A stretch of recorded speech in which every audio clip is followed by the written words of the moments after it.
वसईच्या आनंद नगरमध्ये पुन्हा मानवी कंकाळ सापडल्याने खळबळ. मोकळ्या भूखंडावर खोपडी व हाडं विखुरलेल्या अवस्थेत, परिसरात भीतीचे वातावरण. वसईच्या आनंद नगर परिसरात पुन्हा एकदा मानवी कंकाळ आढळल्याने परिसरात एकच खळबळ उडाली आहे. रमाबाई चाळीच्या मागील मोकळ्या भूखंडावर रविवारी सायंकाळी ही धक्कादायक घटना उघडकीस आली. घटनास्थळी मानवी खोपडी आणि हाडं विखुरलेल्या अवस्थेत आढळून आल्याने नागरिकांमध्ये भीतीचे वातावरण निर्माण झाले आहे. मिळालेल्या माहितीनुसार संबंधित मोकळ्या भूखंडावर मागील 3 दिवसांपासून आग लागलेली होती. रविवारी सुट्टी असल्याने परिसरातील काही मुले त्या ठिकाणी क्रिकेट खेळण्यासाठी गेली होती.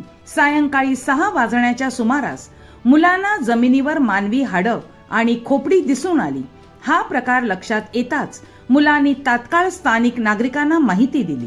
घटनास्थळी काही चिल्लर पैसेही आढळून आले असून त्यामुळे या प्रकरणाबाबत विविध तर्कवितर्क लावले जात आहेत.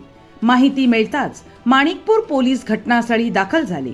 पोलिसांनी परिसराचा पंचनामा करून मानवी अवशेष ताब्यात घेतले असून पुढील तपास सुरू केला आहे. विशेष म्हणजे 3 महिन्यांपूर्वी याच आनंदनगर परिसरातील एका इमारतीच्या पाण्याच्या टाकीतही मानवी कंकाळ सापडल्याची धक्कादायक घटना घडली होती. त्यामुळे पुन्हा एकदा त्याच परिसरात मानवी कंकाळ आढळल्याने नागरिकांमध्ये भीती आणि संभ्रमाचे वातावरण निर्माण झाले आहे. हे कंकाळ नेमकं कुणाचं आहे? त्यामागे कोणते रहस्य दडले आहे? हा मृत्यू नैसर्गिक आहे की गुन्हेगारी पार्श्वभूमी आहे? असे अनेक प्रश्न उपस्थित होत असून या गूढ प्रकरणाचा उलगडा करण्याचे मोठे आव्हान आता पोलिसांसमोर उभे ठाकले आहे.